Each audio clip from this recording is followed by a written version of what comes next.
भारतीय सैनिकों ने इस युद्ध में हिस्सा लिया था। ये सैनिक ब्रिटिश झंडे तले लड़े थे, अपने खून पसीने से उनकी लड़ाई को मजबूती दी थी। इस युद्ध में 43,000 से ज्यादा जवान शहीद हुए थे।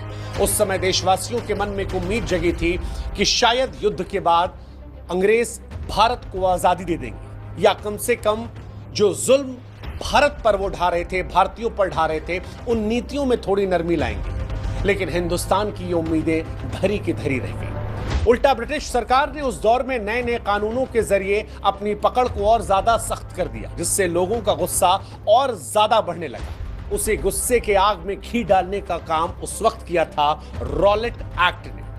प्रथम विश्व युद्ध के बाद ब्रिटिश सरकार ने एक ऐसा कानून बनाया जिसने लोगों के सब्र के बांध को तोड़ दिया। ब्रिटिश जज सिडनी रॉलेट की अगुवाई में रॉलेट एक्ट नामक कानून साल 1918 में तैयार हुआ और 1919 में लागू कर दिया गया। इस कानून के तहत ब्रिटिश हुकूमत के खिलाफ अगर कोई भी आंदोलन होगा तो उसे उस दौर में देशद्रोह माना जाएगा। इस एक्ट के तहत लोगों को बिना वारंट के गिरफ्तार करने की इजाजत दी गई थी। बिना मुकदमे के उन्हें 2 साल जेल में रखने की ताकत दी गई थी। इस क्रूर कानून ने पूरे देश में विरोध की चिंगारी को सुलगा दिया था। खासतौर पर पश्चिम बंगाल और पंजाब जैसे राज्य अंग्रेजों के सामने खुलकर सामने आने लगे थे। पंजाब में इस कानून का जबरदस्त विरोध हुआ। उस समय के बड़े नेता डॉक्टर सैफुद्दीन किल्चू और डॉक्टर सत्यपाल लोगों को एकजुट कर रहे थे, लेकिन अंग्रेजों ने गिरफ्तार कर लिया। इस गिरफ्तारी ने लोगों के गुस्से को भड़का दिया। जनता सड़कों पर उतर आई, अपने नेताओं की रिहाई की मांग करने लगी।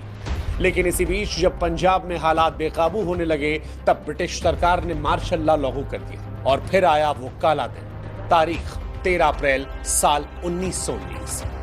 अमृतसर के जलियांवाला बाग में लोग एक शांतिपूर्ण सभा करने के लिए तैयार हो रहे थे। उसी बाग के पास एक मंदिर था। लोग अपने परिवारों के साथ पास के मंदिर में पूजा करने पहुंचे। जब उन्हें पता चला कि जलियांवाला बाग में एक शांतिपूर्ण बैठक होने वाली है, तो वहां से वो चले गए। करीब 15 से 20 हजार लोग उस बाग में जमा हो गए। नेताओं के भाषण चल रहे थे, माहौल शांत था।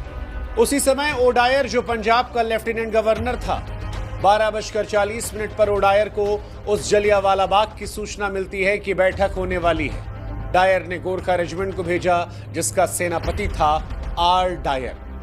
आर डायर शाम करीब 4 बजे 90 सैनिकों और राइफलों के साथ वहां पहुंचता है। जलियांवाला बाग से बाहर निकलने का सिर्फ एक रास्ता था और डायर ने अपने सैनिकों के साथ उस रास्ते को घेर लिया।